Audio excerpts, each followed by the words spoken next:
Okay, another GCSE type probability question might involve, I don't know, tossing a coin and throwing a dice.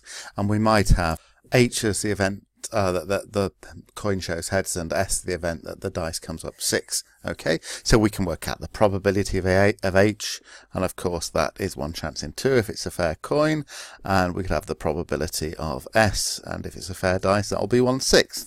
Okay, the kind of thing that a GCSE might have to do is find the probability that you get a head on the coin and a 6 on the dice. And the way you'll have done that, so in our notation, remember that N means and, so the probability of a head and a 6 is, what you'd have done at GCSE is you'd done a half times 1/6, and you'd got 1/12, and you'd have been happy about that. Now, the only reason this works is because neither of these two objects knows what the other is doing. Whether or not the coin comes up heads, okay, that has no bearing on whether or not the dice comes up with a 6. And if it did have a bearing, then this would not be correct. This is only actually working because these two events here are what we call independent. Okay, independent means that the outcome of one the outcome of one does not affect the probability of the other happening. And when we have events that we don't know are independent, then we have to be extremely careful.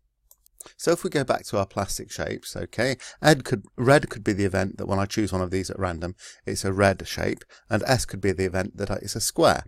Okay, so the probability of the probability of being red, I've got 3 of those out of 8 shapes, that's 3/8, not 8/3, 3/8. Okay, and the probability of S, that it's a square, is, so there are just 2 squares, so that's 2/8 or 1/4. Okay. All right. Now, what's the probability in this case of it being red and a square? Well, I can see easily by looking at the shapes that there is only one where it's red and a square, which is this one. So my chance is 1/8. But if I were to multiply the probability of R by the probability of S, then 3/8 times 2/8 is actually 6/64, which cancels down to 5/32, but which is definitely not 1/8. So therefore, the GCSE method of just multiplying the probabilities goes wrong. There is still a multiplication I can do, but I need to think a little bit more clearly. So the way I'm going to do this, I'm going to deliberately set up a multiplication that will give the correct answer of 1/8. So the probability of R and S, I know it's going to equal 1/8. I am going to choose to start with the probability of being red. Okay, so if I start with the probability of being red, I now know that I've got one of the 3 red shapes and not one of the others. So let's put the others on one side. Okay, now the fact that red has happened, I've assumed that it has by writing down this probability. Now the probability that the shape will be a square has changed. Once I'm looking only at red shapes, I can see that I've got 3 shapes, okay, and one of them is a square. So the probability I'm now looking at is, I know I'm only looking at red shapes. So this is a conditional event. It's given that it's a red shape. If I'm just looking at red shapes, then the probability that I get a square is now 1/3. So this is called a conditional probability of S happening. Given that R is known to have happened, that's 1/3.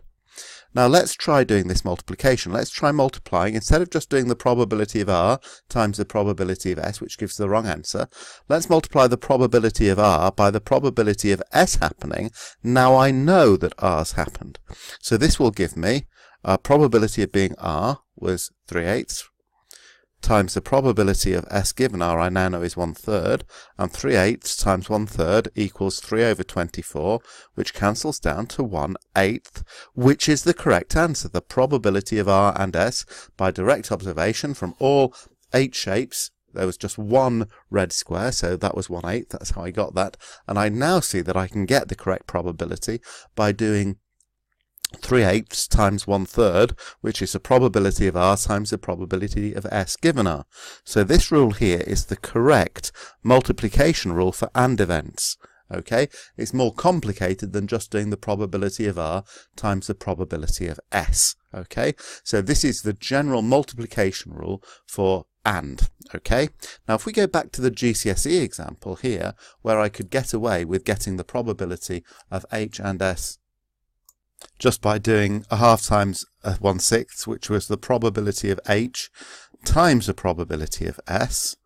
Okay, probability of H times probability of S equals probability of H and S is only true, remember, with the coin and the dice.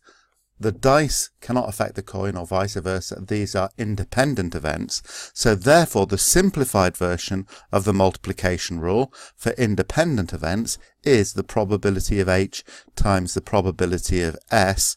But this is only true if the events are independent. And in fact, it's this relationship that we normally use to actually test whether the events are truly independent.